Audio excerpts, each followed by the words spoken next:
असांखे ख़बर आहे त हीअ दुनिया गोल आहे, पर असां स्कूलनि ऑफिसुनि में लॻल दुनिया जा नक्शा ॾिसूं था त उहे गोल न आहिनि, बल्कि उहे सिधे पने या प्लास्टिक ते प्रिंट कयल हूंदा आहिनि।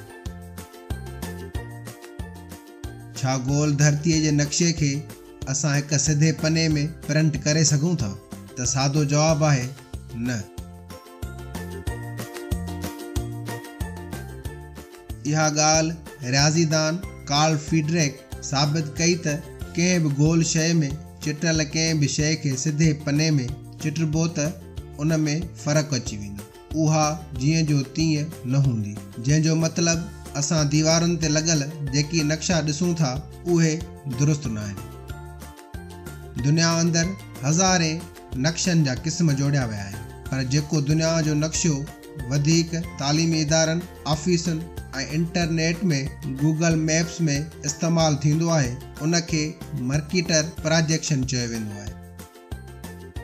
मर्केटर प्रोजेक्शन में केतिरियूं ई खूबियूं आहिनि, पर मर्केटर प्रोजेक्शन में वॾो मसइलो जहाज़ रानीअ जे रस्तनि जो आहे। फ़र्ज़ कयो अव्हां कंपास या कुतुब नुमा जी मदद सां सामूंडी सफ़र कयो था, त मर्केटर प्रोजेक्शन जी मदद सां अव्हां बिल्कुलु सिधो रस्तो अख़्तियार कंदा, पर हक़ीक़त में उहो रस्तो सिधो न हूंदो। जेकॾहिं अव्हां सिधो ई सफ़र कयो त अव्हां ॿिए तरफ़ निकिरी वेंदा।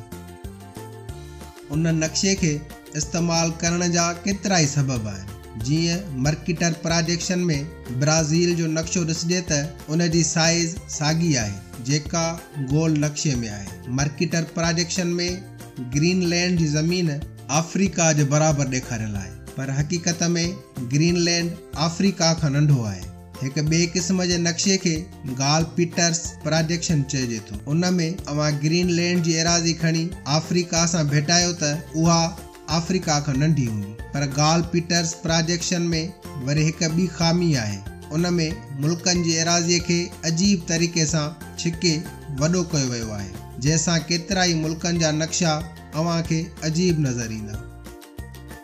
सैटेलाइट ऐं GPS जे दौर खां अॻु मर्केटर प्रोजेक्शन खे ख़ामियुनि बावजूदि ॿियनि खां बहितर नक्शो सम्झियो वेंदो हो, पर उन नक्शे में केतिरियूं ख़ामियूं आहिनि। तंहिं बावजूदि अॼु ॾींहं ताईं गोल नक्शनि खां वधीक दुनिया में सिधे पने या प्लास्टिक ते प्रिंट थियल नक्शा मौजूदु आहिनि जेकी केतिरनि ई ख़ामियुनि सां भरपूर आहिनि। अॼु ॾींहं ताईं माहिर गोल नक्शे खे सिधे पने ते उतारण वारो कमु न करे सघिया आहिनि। उन लाइ अॼु ॾींहं ताईं असांजे स्कूलनि खां ऑफिसनि ताईं ख़ामियुनि सां भरियल नक्शा मौजूदु आहिनि।